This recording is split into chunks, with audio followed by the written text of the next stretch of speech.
আসসালামু আলাইকুম everyone, welcome back to my channel SM cooking and blogs.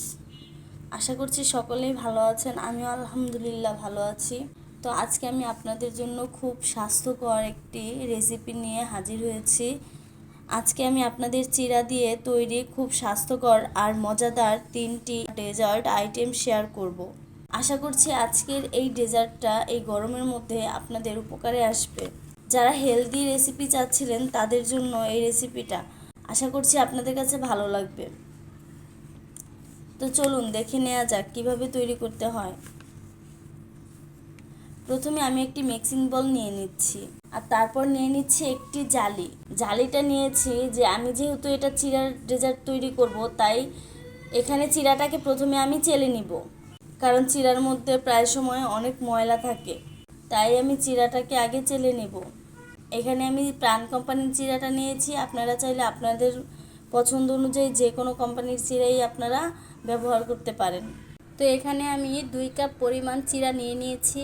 এখন আমি চিড়াটাকে ভালো করে চেলে নিচ্ছি।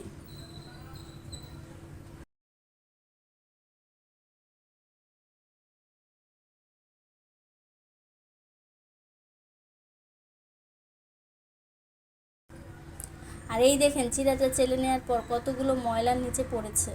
এখন আমি চিড়াগুলোকে পানি দিয়ে ভালো করে ধুয়ে নিচ্ছি। আর এখানে কিন্তু অবশ্যই ফিল্টারের পানি ইউজ করবেন, যেহেতু এই পানিটা চিড়ার মধ্যে টেনে নেবে, তাই আপনারা কলের পানি ইউজ করবেন না। আমরা যে পানিটা খাবারে ব্যবহার করি, ফিল্টারের পানি, সেই পানিটাই এখানে ব্যবহার করবেন। তো পানি দিয়ে আমি এটাকে ভালো করে কচলে ধুয়ে নিচ্ছি। চিড়াটা ধোয়া হয়ে গিয়েছে। এখন আমি এটাকে 10 মিনিটের জন্য রেখে দিব।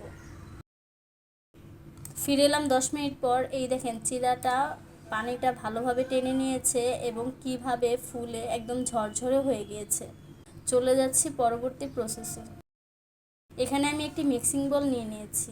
মিক্সিং বোলে আমি দিয়ে দিচ্ছি চিড়া। আমি যে আগে থেকে চিড়াটা ধুয়ে রেখেছিলাম, সেখান থেকে আমি কিছুটা চিড়া এখানে দিয়ে দিচ্ছি। আমি এখানে 2 চামচ পরিমাণ চিড়া দিয়েছি। আর এখানে কিন্তু আমি সবটা চিড়া ব্যবহার করিনি, যেহেতু আমি বলেছি শুরুতেই যে চিড়ার 3টা ডেজার্ট তৈরি করব, তাই এই চিড়া দিয়েই আমি 3টা ডেজার্ট তৈরি করব। তাই এখানে আমি এই চিড়াটাকে 3 ভাগে ভাগ করে 1 ভাগ আমি এখানে ব্যবহার করেছি। এখন আমি এখানে দিয়ে দিচ্ছি 1 কাপ পরিমাণ দুধ। দুধটা আমি আগে থেকে জাল করে নিয়েছি। তারপর দিয়ে দিচ্ছি হাফ কাপ চিনি। এখন আমি এখানে কিছু ফ্রুট আর জিলিপি অ্যাড করব। তো প্রথমে এখানে আমি নিয়ে নিচ্ছি জিলাপি। আমি এখানে গুড়ের জিলাপি নিয়ে নিয়েছি কলা আর খেজুর, আর নিয়ে নিয়েছি আনার। তো এখন আমি একে একে সবগুলো উপকরণ দিয়ে দিচ্ছি। এখন আমি সবগুলো উপকরণকে ভালোভাবে মিশিয়ে নিচ্ছি।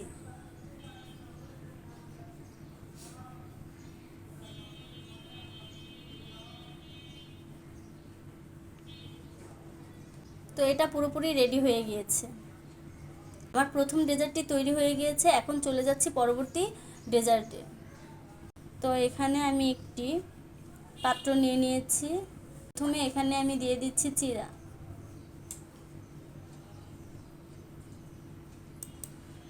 এরপর দিয়ে দিচ্ছি 4 থেকে 5 টুকরো আঙুর, দিয়ে দিচ্ছি 4 থেকে 5 টুকরো আপেল,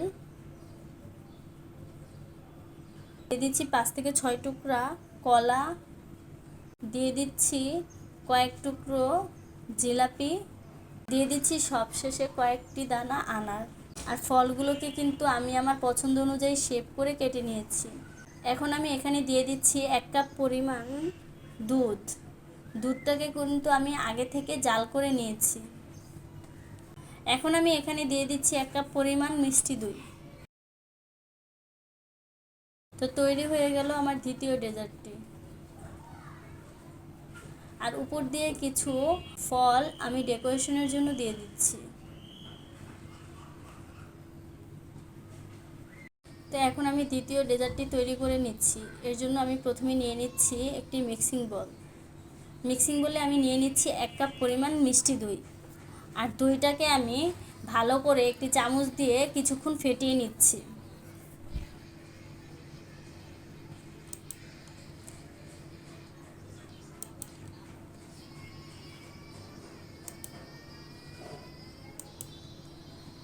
দইটা ফেটানো হয়ে গেলে এখন আমি এখানে অ্যাড করছি কিছু ফল। এখানে আমি নিয়ে নিয়েছি সাদা আঙুর, কালো আঙুর, কলা, আনার, আপেল। আর ফলগুলোকে আমি আমার পছন্দের শেপ অনুযায়ী কেটে নিয়েছি। এখন আমি সবগুলো ফল এর মধ্যে দিয়ে দিচ্ছি।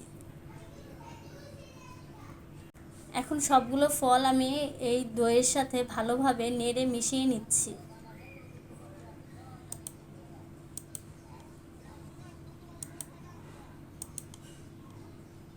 ফলগুলো মেশানো হয়ে গেলে এখন আমি এখানে দিয়ে দিচ্ছি আগে থেকে ধুয়ে রাখা চিড়া।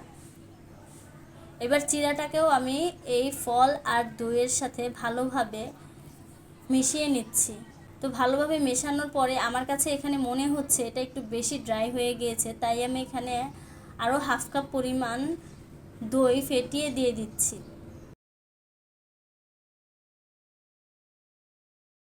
তো তৈরি হয়ে গেল আমার তৃতীয় ডেজার্টটি। আশা করছি আজকের আমার এই ডেজার্ট তিনটি আপনাদের কাছে ভালো লেগেছে। ভালো লাগলে অবশ্যই একটি লাইক দিবেন, আর অবশ্যই সবাই বাসায় ট্রাই করে দেখবেন এবং কেমন হলো তা কমেন্টের মাধ্যমে জানাবেন। আর চ্যানেলটি সাবস্ক্রাইব করে আমাদের পাশেই থাকবেন। সবাই ভালো থাকবেন, আমার জন্য দোয়া করবেন। আল্লাহ হাফেজ, আসসালামু আলাইকুম।